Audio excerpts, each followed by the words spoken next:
ধরনের যোগাযোগ ছাড়া, সাংবাদিক কর্মকর্তা কর্মচারীদের সাথে কোনো ধরনের যোগাযোগ ব্যতীত 3 মাস বন্ধ রাখার পর ঈদ উল আজহার পূর্বে হঠাৎ করে 135 জন সাংবাদিককে তারা টার্মিনেশনের চিঠি পাঠিয়েছেন, তাদেরকে মেসেজ পাঠিয়েছেন তাদের টার্মিনেশন চিঠি গ্রহণ করার জন্য। আমরা ধিক্কার জানাই মালিক পক্ষকে। এমন একটি অন্যায় তারা কিভাবে সাংবাদিক সমাজের সাথে করে, এটি কোনোভাবে মেনে নেওয়ার মতো নয়। পরবর্তীতে আমরা দেখলাম, তাদের সাথে যোগাযোগ করার চেষ্টা করলাম যে আপনারা টার্মিনেশন চিঠি দিচ্ছেন, তাহলে তাদের পাওনা, তাদের নির্দিষ্ট সার্ভিস বেনিফিট, বেতন বকেয়া অবিলম্বে বুঝিয়ে দেওয়ার ব্যবস্থা করুন। কিন্তু তারা এতেও কোনো সাড়া দিচ্ছে না।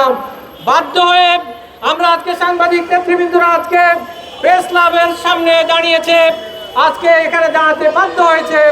আমরা অতটুকু বলতে চাই, আপনারা যে ষড়যন্ত্রের ফাঁদে পা দিয়েছেন, একটি ঐতিহ্যবাহী দৈনিক পত্রিকাকে যেভাবে আপনারা গোপনে বন্ধ করে দেওয়ার ষড়যন্ত্র করেছেন, যেভাবে আপনারা দৈনিক থেকে হারিয়ে যাওয়ার ব্যবস্থা করছেন, এটা আপনাদের জন্য কোনোভাবেই সুখকর হবে না।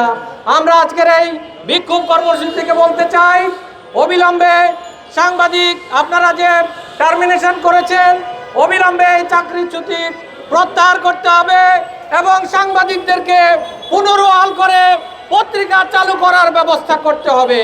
সেটি যদি করা না হয়, আপনারা যদি চান আপনারা এভাবেই চলবেন, তাহলে সাংবাদিক কর্মকর্তাদের সম্পূর্ণ দাবি দেওয়া পরিশোধ করা ব্যতীত আপনাদের জনকণ্ঠের প্রতিষ্ঠানে অফিস খুলতে দেওয়া হবে না।